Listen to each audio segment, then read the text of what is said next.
Good morning student. हम पढ़ रहे हैं फिजिकल केमिस्ट्री और फिजिकल केमिस्ट्री में पढ़ रहे हैं केमिकल काइनेटिक्स। और केमिकल काइनेटिक्स का ये आज है आपका चौथा लेक्चर। इससे पहले मैंने आपको 3 लेक्चर दिए हैं, जिनमें हमने सबसे पहले लेक्चर में केमिकल काइनेटिक्स का सिलेबस इंट्रोडक्शन देखा था। सेकंड में हमने रेट ऑफ रिएक्शन के बारे में पढ़ा था। फिर हमने पढ़ा था लास्ट लेक्चर में factor affecting of rate of reaction और रेट एक्सप्रेशन, रेट लॉ के बारे में। ठीक है ना। आज हम पढ़ने वाले चैप्टर का सबसे इम्पोर्टेंट पार्ट मॉलिक्यूलरिटी के बारे में, ऑर्डर ऑफ रिएक्शन के बारे में और रेट कांस्टेंट जो था उसकी यूनिट के बारे में। रेट कांस्टेंट की यूनिट्स पढ़ेंगे। ये बच्चों आपका एक इम्पोर्टेंट क्वेश्चन होता है जो बोर्ड एग्ज़ाम में और कई बार आपको कॉम्पिटिटिव एग्ज़ाम में पूछा जाता है। और इस पूरे ही काइनेटिक्स को पढ़ने से पहले आपको मॉलिक्यूलरिटी और ऑर्डर ऑफ रिएक्शन को पढ़ना ज़रूरी है। जनरली सबसे ज़्यादा आपको ऑर्डर ऑफ रिएक्शन के बारे में। क्योंकि यहाँ पर सभी जो आपकी केमिकल रिएक्शंस हैं उनको क्लासीफाई किया गया है ऑर्डर ऑफ किसके रिएक्शन के आधार पर। सेम ऑर्डर की रिएक्शन को एक साथ रख दिया जाता है, जैसे 0 ऑर्डर रिएक्शन है, फर्स्ट ऑर्डर रिएक्शन है, सेकंड ऑर्डर रिएक्शन है। तो इन सभी रिएक्शन जितनी भी फिजिकल फैक्टर की स्टडी के लिए और आपका रेट स्टडी के लिए, इन सारी रिएक्शन को क्या किया गया है, ईजी करने के लिए अलग अलग ऑर्डर में क्लासीफाई किया गया है। सिमिलर ऑर्डर की रिएक्शन का जो रेट लॉ होगा या रेट एक्सप्रेशन होगा वो एक जैसा होगा और उनकी रेट का डिटर्मिनेशन हम आसानी से कर सकते हैं। तो बच्चों स्टार्ट करते हैं। सबसे पहला पॉइंट मैं ले रहा हूँ यहाँ पर मॉलिक्यूलरिटी, यानी कि आणविकता के बारे में। आणविकता का मतलब क्या होता है? किसी रासायनिक अभिक्रिया में जो अणु पार्टिसिपेट करते हैं, जितने अणु पार्टिसिपेट करते हैं रिएक्टेंट के, वो उसकी मॉलिक्यूलरिटी होगी। इससे पहले बच्चों मैं बता दूं आपको, एक थ्योरी है कोलिजन थ्योरी। कोलिजन थ्योरी ये कहती है कि कोई भी रासायनिक अभिक्रिया जब संपन्न होती है, हेल्ड होती है, तो वहाँ पर रासायनिक अभिक्रिया के रिएक्टेंट से उत्पाद बनने के बीच में रिएक्टेंट के मॉलिक्यूल क्या करते हैं, आपस में टक्कर करते हैं। और जब आपस में टक्कर करते हैं तो उनकी एनर्जी बढ़ती है और फिर वह अपनी एक्टिवेशन एनर्जी को प्राप्त करता है और प्रोडक्ट में बदल जाता है। यानी कि एक अभिक्रिया जो संपन्न होती है वो रिएक्टेंट जो स्पीसीज होती है, चाहे वह आपके एटम हो सकते हैं स्पीसीज रिएक्टेंट में, आयन हो सकते हैं या मॉलिक्यूल हो सकते हैं, तो इनके बीच में क्या होती है, टक्कर होती है। जैसे कि A+B है और ये आपका प्रोडक्ट में बदल रहा है। तो ये थ्योरी कहती है कि पहले आपका A के जो मॉलिक्यूल्स हैं और B के जो मॉलिक्यूल्स हैं ये आपस में क्या करेंगे, टक्कर करेंगे। और इनके टक्कर के फलस्वरूप एनर्जी रिलीज होती है और उस एनर्जी से एक्टिवेशन एनर्जी को प्राप्त करते हैं और फिर किस में बदल जाते हैं, प्रोडक्ट में। यानी कि अभिक्रिया जो डिपेंड करती है वो किस पर डिपेंड करती है, आपकी टक्कर पर डिपेंड करती है। और मॉलिक्यूलरिटी यहीं से ली गई है कि किसी रासायनिक अभिक्रिया में रिएक्टेंट स्पीसीज जो हैं, उन स्पीसीज की संख्या जो कि परस्पर टक्कर करें, आपस में टक्कर करें या एक ही समय पर टक्कर करें, वह उसकी क्या कहलाती है, आणविकता कहलाती है। यानी कि आणविकता का तात्पर्य क्या हो गया कि रासायनिक अभिक्रिया में क्रियाकारक प्रजातियों की टक्कर जो होती है, उन टक्कर में सम्मिलित क्रियाकारक की संख्या क्या है, वह उसकी क्या कहलाएगी, आणविकता कहलाएगी। यदि वह आपका एक ही अणु है और परस्पर टकरा रहा है तो वह यूनिमोलिकुलर होगा। यदि 2 अणु परस्पर टकरा रहे हैं तो वह बायमोलिकुलर होगा। और यदि 3 अणु परस्पर टकराते हैं और रिएक्शन संपन्न होती है तो वह आपका ट्राइमोलिकुलर यानी कि त्रिआण्विक अभिक्रिया होती है।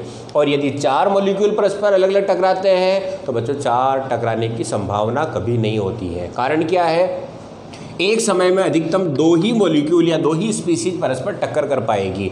कभी कभी 3 टक्कर कर सकते हैं, लेकिन 4 के बाद एटम्स की जो आपकी स्पीसीज है उनमें आपस में क्या होगा, फोर्स होगा और उसमें रिफ्लेक्शन आ जाता है, जिसके कारण कि वो टक्कर संभव नहीं होती है। अतः मॉलिक्यूलरिटी आपकी मैक्सिमम 1, 2 और 3 तक हो सकती है।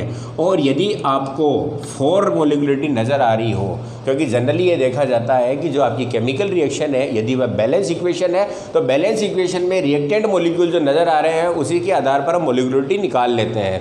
जैसे एग्जाम्पल के लिए H2 + Cl2 और ये 2HCl है, ओके, और ये आपकी एक बैलेंस इक्वेशन है। तो यहाँ पर मॉलिक्यूलरिटी के रूप में हम क्या करते हैं, 1 मोल तो आपका क्या है, H2 का है, और 1 मोल यहाँ पर क्या है, Cl2 का है। तो यहाँ पर टोटल मॉलिक्यूलरिटी कितनी मान ली जाती है, 2 मान ली जाती है।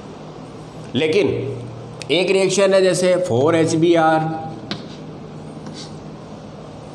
ओके, और इस रिएक्शन को अपन हेल्ड कराते हैं O2 के साथ और ये बना लेता है 2H2O + 2Br2। अब ये आपकी बैलेंस इक्वेशन है और यहाँ पर मॉलिक्यूलरिटी देखते हैं तो 5 होती है, 4 + 1 = कितना हो गया, 5। तो बच्चों 3 से ज़्यादा होने पर आप बिल्कुल सावधान हो जाएं, क्योंकि मॉलिक्यूलरिटी मैक्सिमम 3 आ सकती है। और जब आपकी 3 से ज़्यादा नज़र आ रही है इसका मतलब वह रिएक्शन 1 स्टेप नहीं है, सिंपल रिएक्शन नहीं है, वह कौन सी है, कॉम्प्लेक्स रिएक्शन है। कॉम्प्लेक्स रिएक्शन बच्चों वो होती है जो एक स्टेप में ना होकर एक से ज़्यादा स्टेप में होगी, और इनकी मॉलिक्यूलरिटी को डिसाइड करना होता है तो हमें मैकेनिज्म को पढ़ना पड़ेगा, इस रिएक्शन की मैकेनिज्म देखनी पड़ेगी और मैकेनिज्म से ही फिर उसकी मॉलिक्यूलरिटी डिसाइड की जाती है। कुछ समझ में आया? कहने का मतलब क्या है, एक रासायनिक अभिक्रिया जो आपके रिएक्टेंट स्पीसीज होती है उनके बीच में टक्कर से होती है, और मॉलिक्यूलरिटी क्या होती है, कितने मॉलिक्यूल परस्पर टक्कर करते हैं वही उसकी क्या कहलाएगी, मॉलिक्यूलरिटी या आणविकता कहलाएगी। और टक्कर कितनी हो सकती है, तो यूनिमोलिकुलर हो सकता है, बाइमोलिकुलर हो सकता है, ट्राइमोलिकुलर हो सकता है। और अगर 3 से ज़्यादा मॉलिक्यूलरिटी आपको नज़र आ रही है तो फिर वह अभिक्रिया सिंपल नहीं है, फिर कौन सी है, कॉम्प्लेक्स रिएक्शन है। इसका मतलब क्या हो गया, यदि वह रिएक्शन सिंपल रिएक्शन है, ठीक है ना, रिएक्शन को 2 भागों में डिवाइड करते हैं, सिंपल और कॉम्प्लेक्स। सिंपल रिएक्शन वह होती है जो कि 1 स्टेप में हेल्ड हो जाती है, 1 स्टेप में हो जाती है, और कॉम्प्लेक्स रिएक्शन वो होती है जो एक स्टेप में ना होकर एक से ज़्यादा स्टेप में कंप्लीट होती है, उनको कॉम्प्लेक्स रिएक्शन कहा जाता है। और जब आपकी मॉलिक्यूलरिटी आपको बैलेंस इक्वेशन में 3 से ज़्यादा नज़र आ रही है, इसका मतलब श्योर है कि वह कौन सी रिएक्शन होगी, आपकी कॉम्प्लेक्स रिएक्शन होगी। और फिर उनकी मैकेनिज्म देखी जाती है, और जितनी स्टेप होती है उनमें जो सबसे स्लो स्टेप हो उसी को हम क्या कहते हैं, रेट डिटर्मिनेशन स्टेप कहा जाता है, वेग निर्धारक पद होता है। तो उसी स्टेप पर आपका ऑर्डर भी होगा और उसी स्टेप से आपकी मॉलिक्यूलरिटी को माना जाता है। समझ में आया कुछ? तो सबसे पहले आपकी डेफिनेशन क्या हो जाएगी कि किसी रासायनिक अभिक्रिया में आणविकता की या मॉलिक्यूलरिटी डेफिनेशन क्या हो जाएगी, किसी रासायनिक अभिक्रिया में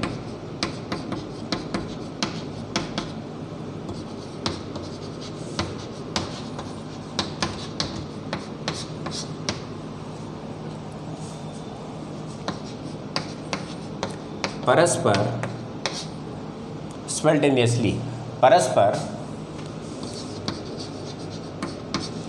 टक्कर करने वाले क्रियाकारी अणुओं या आयन या परमाणु की संख्या क्या कहलाती है, आपकी मॉलिक्यूलरिटी कहलाती है। यानी कोई भी रासायनिक अभिक्रिया होती है तो उसके अंदर कितने क्रियाकारी स्पीसीज जो है, अणु, आयन या परमाणु जो टक्कर करते हैं उनकी संख्या ही क्या कहलाएगी, आपकी मॉलिक्यूलरिटी कहलाती है। और मॉलिक्यूलरिटी कितनी हो सकती है, 1, 2 और 3,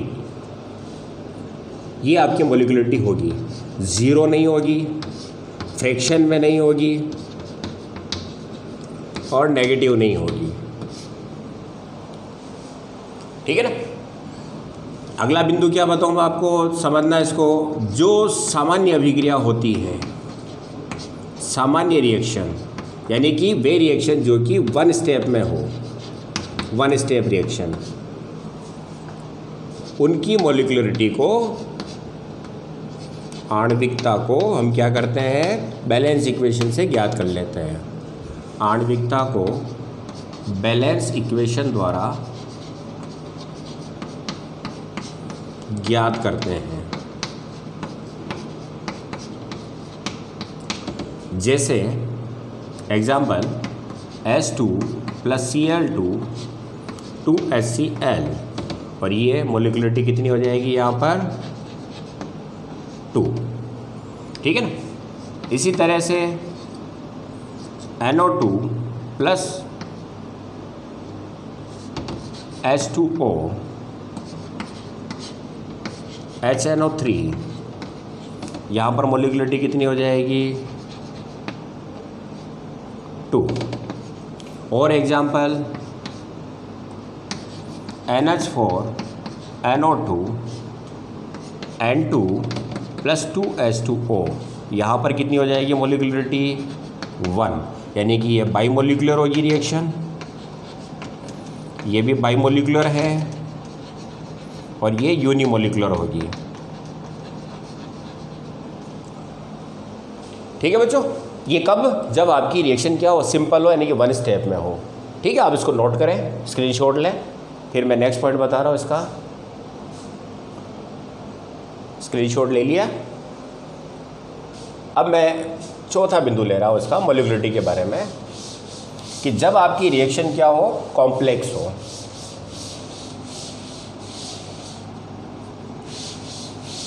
नंबर 4, जब रिएक्शन कॉम्प्लेक्स हो। कॉम्प्लेक्स हो का मतलब क्या हो गया, एक से अधिक स्टेप में।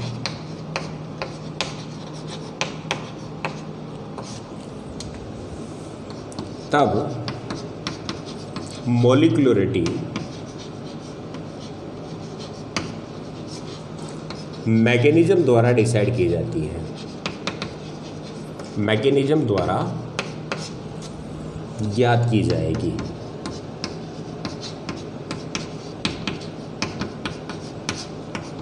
फॉर एग्जाम्पल 4HBr + O2, और ये मिल जाएगा आपका 2H2O + 2Br2। अब इस रिएक्शन की मोलिकुलरिटी यहाँ पर कितनी आ रही है, मोलिकुलरिटी कितनी आ रही है 5, पर ये नहीं है। इसकी मोलिकुलरिटी, इसके मैकेनिज्म में जाना पड़ेगा। तो ये अभिक्रिया आपकी कई स्टेप में होती है। जैसे पहली स्टेप होती है HBr + O2 HOOBr, ये आपका स्लो स्टेप है। ओके, सेकंड जो आपका स्टेप होता है HOOBr + HBr, और ये किस में बदल जाता है 2HOBr में, और ये आपका फास्ट स्टेप है। फिर आपका 2HOBr + HBr, और ये बदल जाएगा आपका 2HBr, ठीक है ना। तो ये बदल जाएगा 2H2O + 2Br2। हो गया समझ में। ये भी आपकी क्या है, फास्ट रिएक्शन है, स्टेप फास्ट है।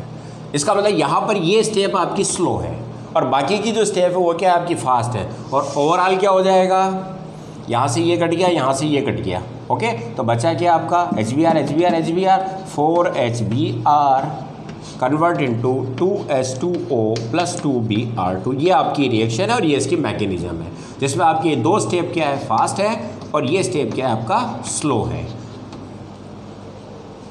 तो अब यहाँ पर मोलिकुलरिटी 5 नहीं आएगी। अब इसका जो स्लो स्टेप है यही आपका रेट डिसाइड करने वाला स्टेप है, और इसके अंदर आपके कितने आ रहे हैं, 2 मॉलिक्यूल। इसका मतलब ये आपका यहाँ पर क्या होगा, बाईमोलिकुलर होगा।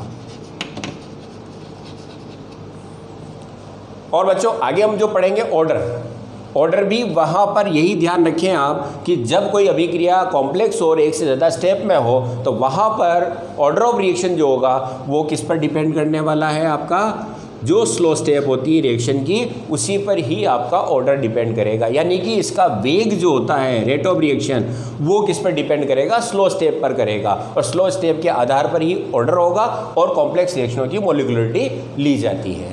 समझ में आया है? इसका मतलब लास्ट क्या निकला कि मोलिकुलरिटी कितनी होगी, 1 2 3 मैक्सिमम होगी, ठीक है ना, 3 से ज़्यादा नहीं होगी मोलिकुलरिटी, और 0 नहीं होगी, फ्रैक्शन में नहीं होगी। इसके अलावा सिंपल रिएक्शन के लिए हम क्या कर सकते हैं, स्टोइकोमेट्रिक रूप से जिसको बैलेंस किया गया है उस इक्वेशन के द्वारा हम उसकी मोलिकुलरिटी ज्ञात कर लेते हैं। कॉम्प्लेक्स रिएक्शन जो होती है उसके लिए आपको क्या करना पड़ेगा, रिएक्शन की मैकेनिज्म को देखना पड़ेगा, और जो स्लो स्टेप होगी वहीं से उसकी मोलिकुलरिटी को माना जाएगा, ठीक है ना। तो ये आपकी मोलिकुलरिटी के बारे में जनरल चीज़ें हैं जो मैंने आपको बताई है। इस आधार पर आप क्या कर सकते हैं, यूनिमोलिकुलर, बाइमोलिकुलर, ट्राइमोलिकुलर रिएक्शन को पहचान करना, यदि वह आपकी मोलिकुलरिटी 3 तक दर्शा रही है, और 3 से ज़्यादा होने पर आप उसमें क्या करोगे, वहाँ पर आपको यदि क्वेश्चन में स्टेप दी जाती है तो जो स्लो स्टेप होगी वही उसकी क्या कहलाएगी, आपकी मोलिकुलरिटी होगी, ठीक है। और ऑर्डर ऑफ रिएक्शन भी वहीं से निकाला जाता है। चलो इसको उतार लो।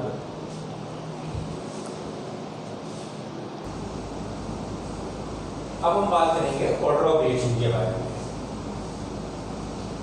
ऑर्डर ऑफ रिएक्शन, जिसको हम अभिक्रिया कोटि कहते हैं, अभिक्रिया कोटि।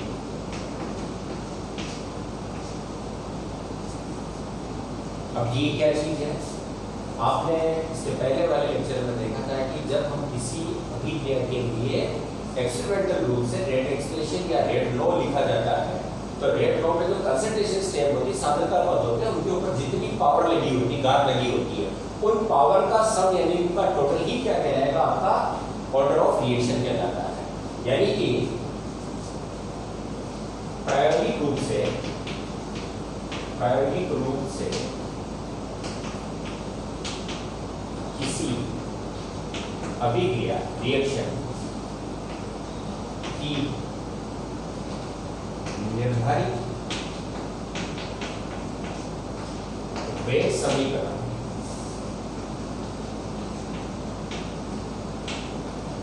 में उपस्थित क्रियाकारकों की सांद्रता पदों की घातांकों के योग को ऑर्डर ऑफ रिएक्शन कहा जाता है, अभिक्रिया की कोटि कहा जाएगा, ठीक है। सम ऑफ द पावर, इसलिए जो रेगुलर रेडिएशन में लिखा गया है वहाँ पर कंसंट्रेशन स्टेप है, उनकी जो पावर लगाई गई है उनका सम क्या कहलाता है, ऑर्डर ऑफ रिएक्शन कहलाता है। और ये कहाँ से आएगा, एक्सपेरिमेंटल रूप से आएगा, न कि theoretical. For example H2 plus Cl2 एक रिएक्शन है जो कि आपका 2HCl बना रहा है। अब इस रिएक्शन का आपका प्रैक्टिकली रूप से जो रेट ऑफ लॉ है वो क्या हो जाएगा, dF/dt इक्वल K H2 की पावर 1 और Cl2 की पावर 1।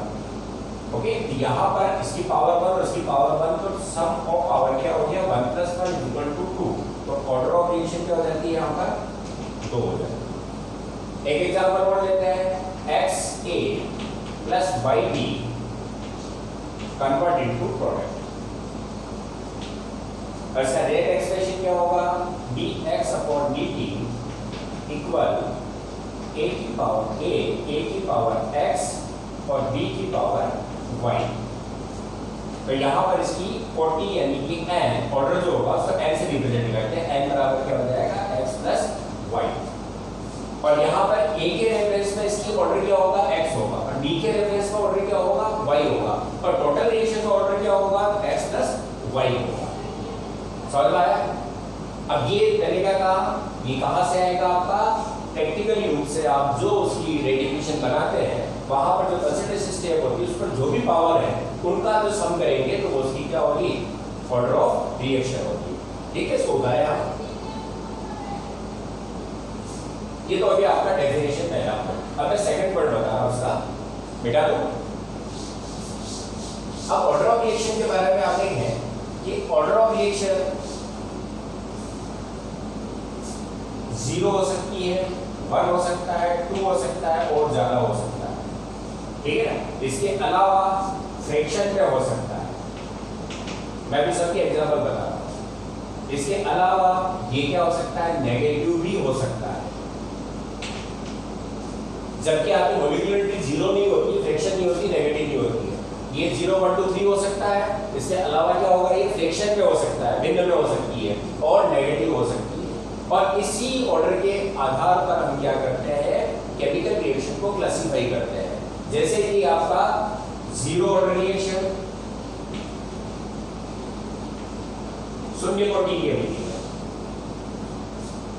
इसकी डेफिनेशन ये हो जाएगी कि इस अभिक्रिया का वेग समीकरण जो बनेगी उसमें आपका सांद्रता जो स्टेप होगा, कंसेंट्रेशन स्टेप होगा, उस पर पावर क्या होगी, शून्य। यानी कि अभिक्रिया का वेग क्रिया कारक पदार्थों की शून्य घात, सांद्रता के शून्य घात के समानुपाती हो। For example H2 plus Br2, आपने लाइट के प्रदेश में इस रिएक्शन को करवाया है और ये मिला है आपका 2HBr। तो इसकी जो रेट एक्सप्रेशन होगा dx/dt, सांद्रता परिवर्तन बटा समय के H2 की पावर 0 Br2 की पावर 0। तो ओवरऑल सम ऑफ पावर क्या हो गया, 0, इसलिए क्या होगी, 0 ऑर्डर रिएक्शन। अधिकांश लाइट की प्रेजेंस में होने वाली अभिक्रिया सही क्या होगी, 0 ऑर्डर रिएक्शन होती है। सेकंड चीज, एक एग्जांपल को लेते हैं 2NH3 और ये प्लेटिनम की प्रेजेंस में, कैटलिस्ट की प्रेजेंस में उसकी सतह पर ये डिवाइड हो रहा है N2 + NH3 में, डिकम्पोज हो रहा है, अमोनिया का डिकम्पोजिशन। यहाँ पर रेट ऑफ रिएक्शन भी लिखी जाएगी dx/dt = मैंने कहा एक्सपेरिमेंटल रूप से K NH3 की पावर 0। तो ये भी आपकी क्या होगी, 0 ऑर्डर रिएक्शन। इसका मतलब लाइट की प्रेजेंस में और कैटेलिटिक जो अभिक्रिया होती है कैटलिस्ट की प्रेजेंस में, उसकी सरफेस पर, ये आपकी सामान्यतः क्या होती है, 0 ऑर्डर रिएक्शन। तो पहले रिएक्शन आपकी क्लासिफाई की क्या है, ऑर्डर के आधार पर 0 ऑर्डर रिएक्शन। अब बात करते हैं सेकंड, स्क्रीनशॉट ले लें आधा साल का साल। सेकंड है आपकी first order reaction. First order reaction का मतलब किसी रासायनिक अभिक्रिया का वेग उसकी क्रियाकारी जो वेग समीकरण है उसमें क्रियाकारी पद की सांद्रता की घात 1 के समानुपाती हो, पावर 1 के डायरेक्टली प्रोपोर्शनल टू, यानी कि A कन्वर्ट इनटू प्रोडक्ट और आपकी रेट एक्सप्रेशन जो होगा dx/dt = K A की पावर 1। ये इसका आपका क्या होगा, रेट एक्सप्रेशन होगा। समझ आया, ये फर्स्ट ऑर्डर की रिएक्शन होगी। कौन सी रिएक्शन है ये, फर्स्ट ऑर्डर रिएक्शन। अब इसका एग्जांपल लेते हैं, जैसे NH4 अमोनियम नाइट्राइड का डीकंपोजिशन करवाया गया और ये बदल गया N2 + 2H2O। तो इसका रेट एक्सप्रेशन क्या मिलेगा, dx/dt K NH4 NO2 की पावर 1। सेकेंड एग्जांपल लेते हैं, एस्टर जो है एथिल एसिड है, इसका हाइड्रोलिसिस करवाया गया। ओके, तो यहां पर जैसे आप हाइड्रोलिसिस कराओगे तो रिजल्ट मिलेगा आपको acetic acid plus ethyl alcohol.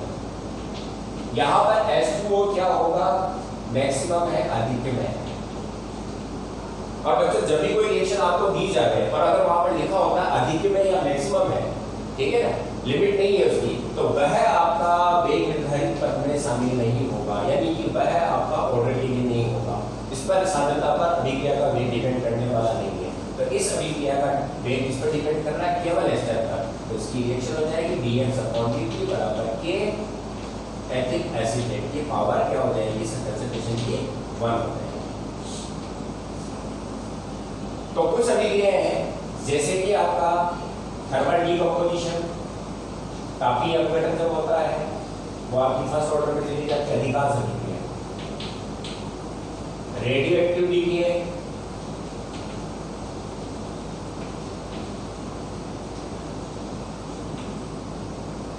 Radio active पदार्थों का विघटन हो जाता है, लगातार हो करके विघटित हो जाते हैं, तो वो भी आपकी क्या होगी, फर्स्ट ऑर्डर। इसके अलावा हाइड्रोलिसिस, जब आपका क्या हो, हाइड्रोलिसिस में वाटर प्रेशर क्या होता है, लिमिट में नहीं होता है, अनलिमिटेड लिया जाता है, तो वहां पर वाटर स्पेक्ट्रम भी है, उस वेग समीकरण में नहीं आएगा, तो वहां पर ही आपकी हाइड्रोलिसिटी कौन सी होगी, फर्स्ट ऑर्डर रिएक्शन होगी। ओके बेटा उसको चलो स्क्रीनशॉट ले लो। अब लेते हैं थर्ड टाइप की रिएक्शन जो है वो है सेकंड ऑर्डर रिएक्शन। बेटा ये बेटा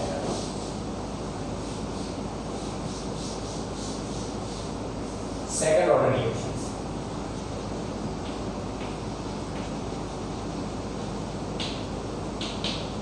डेफिनेशन बताती है कि वे रासायनिक अभिक्रिया या वे रिएक्शन जिनकी अभिक्रिया का वेग जो होता है वो उसके वेग निर्धारित करते हैं सांद्रता प्रति घात 2 के समानुपाती। ठीक है, यानी कि यहां पर हो जाएगा 2a कन्वर्ट इनटू प्रोडक्ट या a plus b convert into product. पर इसकी जो आपकी रेट एक्सप्रेशन होगा dx अपॉन dt बराबर a की पावर 2 और इसके लिए हो जाएगा dx अपॉन dt a की पावर 1 और b की पावर 1, तो टोटल नंबर ऑफ पावर सम कितना हो जाएगा 2। तो ये आपकी क्या कहना है, ये second order reaction. Example H2 plus Cl2 2HCl। Okay, अब यहाँ पर क्या हो जाएगा, ये आपका dx upon dt minus equal to HCl के इसकी पावर हो जाएगी 2। तो ये आपकी क्या हो जाएगी, सेकंड ऑर्डर रिएक्शन। तो zero order reaction, first order reaction और आपकी सेकंड ऑर्डर रिएक्शन। इसी तरह से थर्ड ऑर्डर रिएक्शन हो सकती है। तो ये इस तरह से आपकी अभिक्रियाओं का रिएक्शन, अगर आपको ऑर्डर पता लगाना है और आपको यदि वह उसका रेट एक्सप्रेशन दे रखा है तो आप उसकी पावर का केवल सम करेंगे तो आपको क्या मिल जाएगी, ऑर्डर ऑफ रिएक्शन प्राप्त हो जाता है। अब आप देखें एक और फ्रैक्शन ऑर्डर रिएक्शन।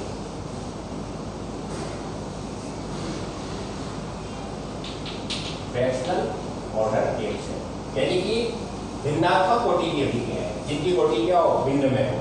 जैसे कि एक अभिक्रिया है H2 प्लस Br2 2HBr और इसकी जो रेट एक्सप्रेशन है dx अपॉन dt यानी कि वेग समीकरण वो हो जाएगी H2 की पावर 1 और Br2 की पावर क्या होती है, हाफ होती है। और ऑर्डर क्या हो जाएगा इसका, तो ऑर्डर ऑफ रिएक्शन हो जाएगा 1 प्लस हाफ 3/2। ये आपकी आंशिक कोटि की अभिक्रिया कहलाती है या फ्रैक्शनल ऑर्डर रिएक्शंस कहलाती है। समझ आया? यहाँ पर आपको क्या ध्यान रखना है, जो आपकी पावर लगा रखी है केवल आपको पावर का क्या करना है, सम करना है। तो इस पावर पर कब ध्यान देंगे आप, कई बार रिएक्शन होती है उसमें फास्ट स्टेप के लिए भी आपको वेग समीकरण दे दी जाती है, स्लो के लिए भी दे दी जाती है, तो आपको मोड पर ध्यान नहीं देना है। अगर मैं रिएक्शन आपकी एक से अधिक बार में जाए तो उसको क्या करेंगे, हम स्लो स्टेप को ली जाएंगे। ठीक, अभी और एग्जांपल लेता हूं मैं। अब आप देखिए नेगेटिव ऑर्डर रिएक्शन, जहां पर आपको ऑर्डर जो मिलेगा वो नेगेटिव होता है। डिकम्पोजिशन ऑफ ओजोन को देखते हैं। 2O3 convert into 3O2। यहां पर इसका जो रेट एक्सप्रेशन है वो dx upon dt equal to k O3 की पावर 2 और O2 की पावर -1। तो यहाँ पर O3 के रेफरेंस में ये सेकंड ऑर्डर रिएक्शन है और O2 के रेफरेंस में ये क्या है, नेगेटिव ऑर्डर की रिएक्शन। तो लास्ट क्या निकला आपका रिजल्ट, 0 1 2 3 होगा, फ्रिक्शन पे होगी ऑर्डर और नेगेटिव पे होगी।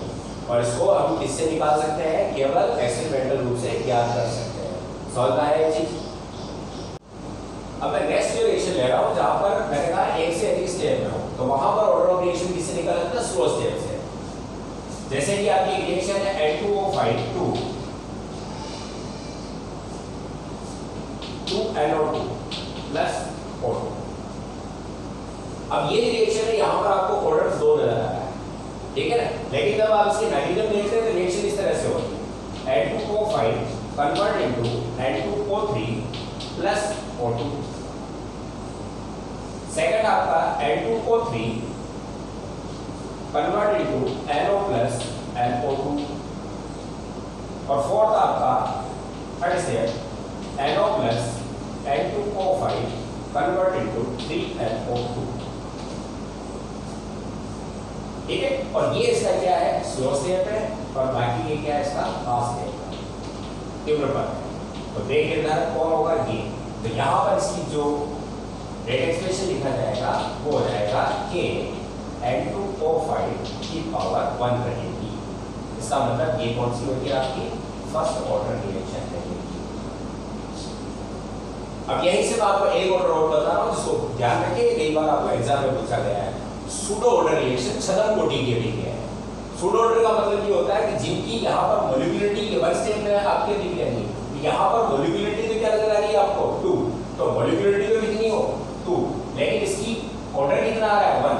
तो वे रिएक्शन जिनकी मॉलिक्यूलरिटी और ऑर्डर डिफरेंट हो, अलग अलग हो, उन्हें हम क्या कहते हैं, सूडो ऑर्डर रिएक्शन। ठीक है, आप इसको उतार लें, मैं लिखता हूँ सूडो ऑर्डर रिएक्शन के बारे में।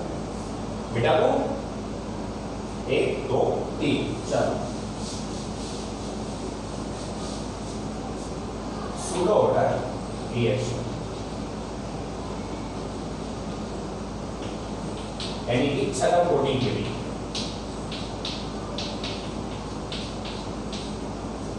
वे रिएक्शन जिनकी मॉलिक्यूलरिटी यानी कि आणविकता व ऑर्डर कोटि भिन्न हो, भिन्न हो, वे आपकी क्या कहलाती है, सूडो ऑर्डर रिएक्शन कहलाती है। For example CH3CO C2H5 plus H2O, यहाँ वन स्टेप में दी गया है, और इसके लिए आपका क्या हो जाएगा, रिएक्शन कंप्लीट इस तरह से होगी जो पहले बता दी मैंने। तो यहाँ पर मॉलिक्यूलरिटी कितनी है, यहाँ पर आणविकता कितनी है 2, और ऑर्डर कितना है यहाँ पर 1। तो ये आपकी फर्स्ट ऑर्डर की सूडो रिएक्शन है, प्रथम कोटि की छद्म अभिक्रिया, यानी कि जिसकी मॉलिक्यूलरिटी अलग है और ऑर्डर अलग अलग है। क्लियर है। इसी तरह से आपका केन शुगर का इन्वर्शन है, तो केन शुगर का इन्वर्शन क्या होगा, C12H22O11 प्लस H2O, और ये किससे बदल जाता है, C6H12O6 प्लस C6H12O6। तो यहाँ पर इसमें भी ये आपका आर्टिक्यूल में दिया गया मैक्सिमम, तो केवल इस पर डिपेंड करेगी। तो मॉलिक्यूलरिटी कितनी हो जाएगी यहाँ पर 2, और यहाँ पर आपका ऑर्डर कितना हो जाएगा 1। तो ये भी आपकी क्या होगी, सूडो ऑर्डर रिएक्शन होगी। ये शुगर के इन्वर्शन है, इन्वर्शन ऑफ शुगर। ये कई बार आपको एग्जाम में सीधा लिखेगा, ध्यान रखिए। तो ये आपकी सूडो ऑर्डर रिएक्शन। तो बच्चों समझ में आ गया ऑर्डर क्या होगा और मॉलिक्यूलरिटी क्या होगी, क्लियर है ये चीज।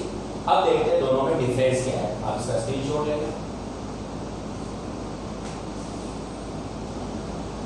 अब ऑर्डर ऑफ रिएक्शन और मॉलिक्यूलरिटी में मेन डिफरेंस क्या है, तो पहला है कि ऑर्डर ऑफ रिएक्शन क्या होता है, ये कंप्लीट रिएक्शन के द्वारा यानी कि अभिक्रिया को पूरी करने के बाद ही आप ऑर्डर ऑफ रिएक्शन निकाल सकते हैं, जबकि ये वन स्टेप से ज्ञात की जा सकती है।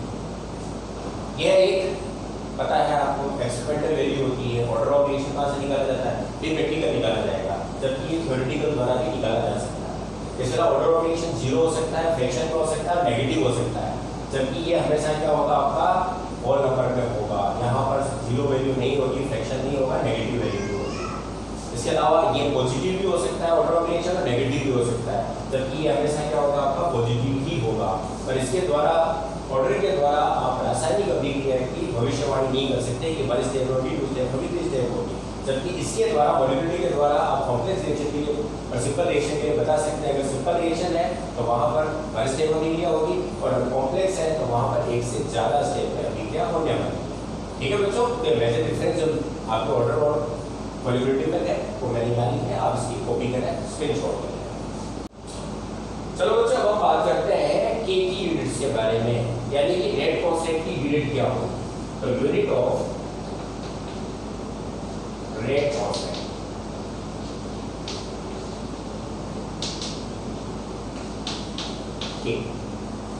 रेट कांस्टेंट मैंने इससे पहले वाले जो मेरा लेक्चर था उसमें बताया कि रेट कांस्टेंट क्या होता है कि जब आपकी कंसंट्रेशन जो रिएक्टिविटी है वो यूनिट रख दी जाए, इकाई रख दी जाए, तो इकाई सांद्रता पर अभिक्रिया का वेग जो होता है वो इसका क्या कहलाता है, रेट कांस्टेंट कहलाता है।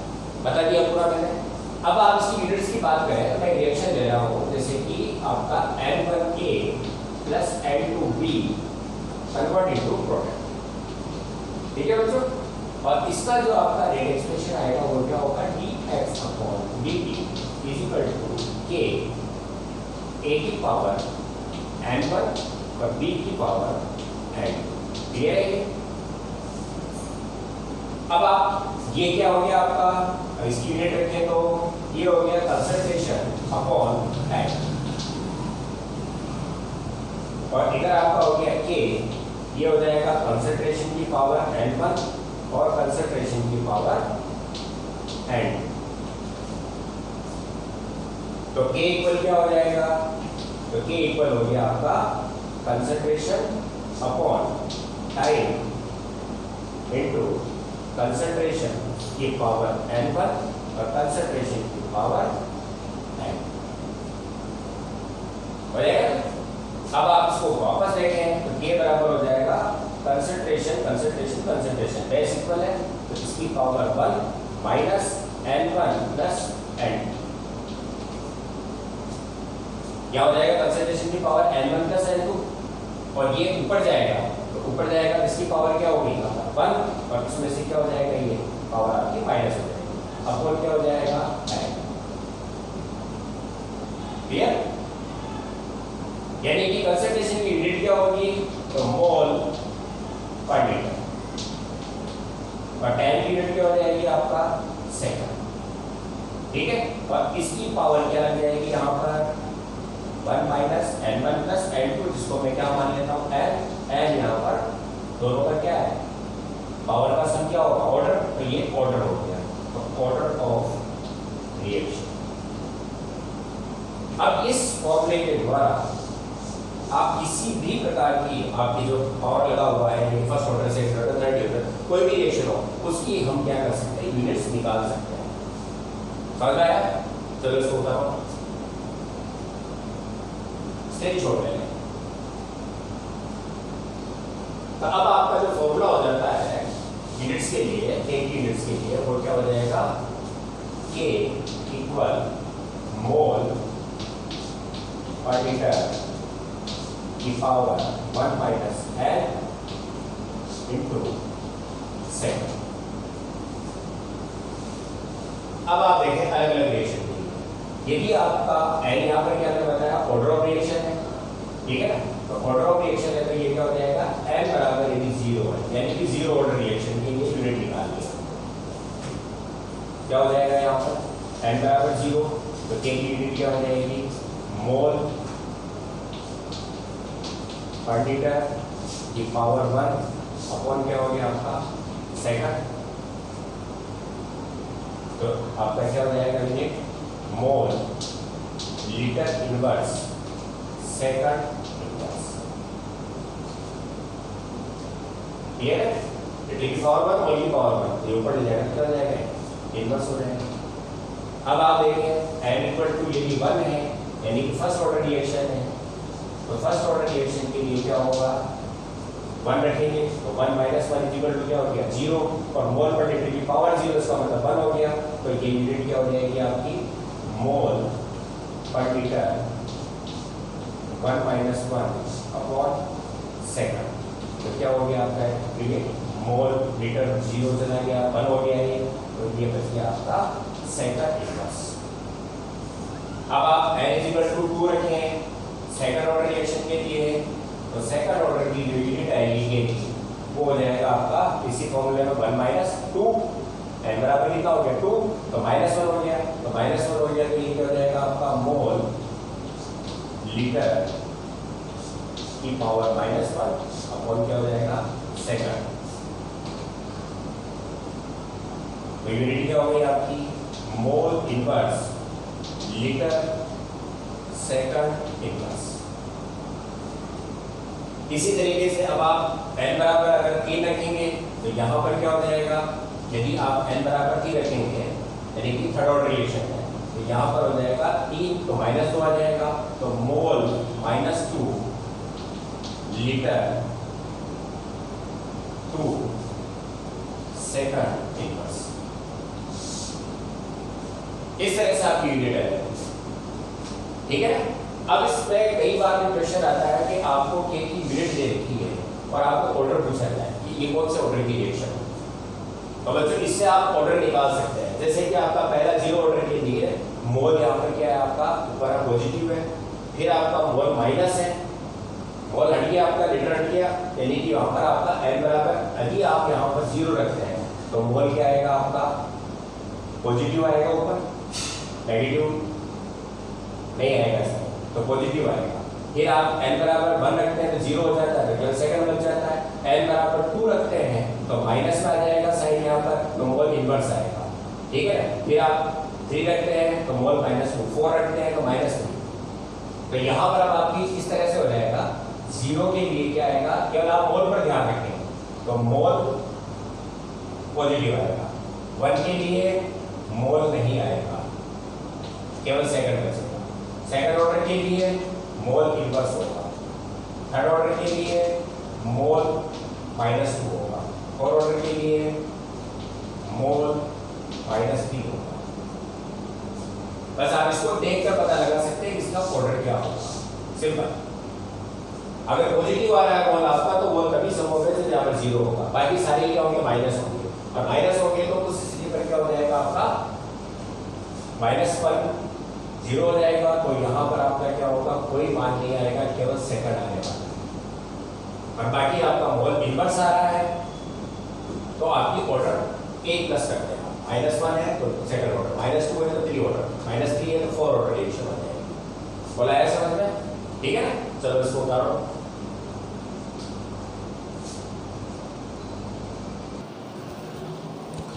तो बच्चों ऑर्डर ऑफ रिएक्शन और मोलिकुलरिटी और यूनिट्स ऑफ रेट कांस्टेंट, ये आप आज के लेक्चर में आपने पूरी तरह समझा है। अब मैं लास्ट में आपको छोटे छोटे कुछ क्वेश्चन दे रहा हूँ ताकि आपके कंसेप्ट क्लियर हो जाए, आप इन्हें ज़रूर कर लें, ठीक है। और कोई प्रॉब्लम आती है तो वापस आप कमेंट बॉक्स में ज़रूर लिखें, ठीक है ना बच्चों। यहाँ पर मैंने दिया है पहला question, determine the order of reaction. आपको इन 4 के लिए ऑर्डर ऑफ रिएक्शन निकालना है।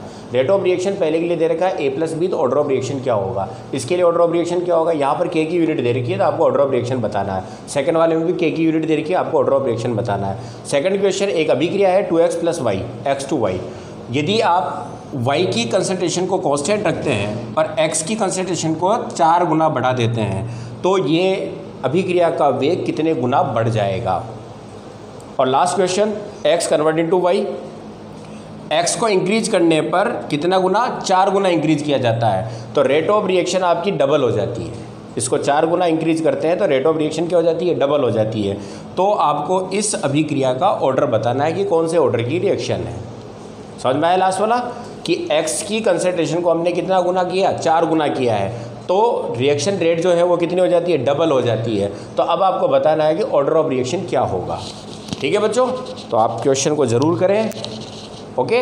अब नेक्स्ट हम जो पढ़ने वाले हैं वो है इनकी इंटीग्रेटेड रेट इक्वेशन के बारे में, ठीक है। वहाँ से आपको कई सारे क्वेश्चन जो आपके IIT यूनिट में मिलने वाले हैं वहाँ से आपको मिलेंगे, तो वहाँ पर zero order, first order reaction की हम इंटीग्रेटेड जो रेट इक्वेशन है वो देखेंगे, ओके बच्चों। चलो, थैंक यू।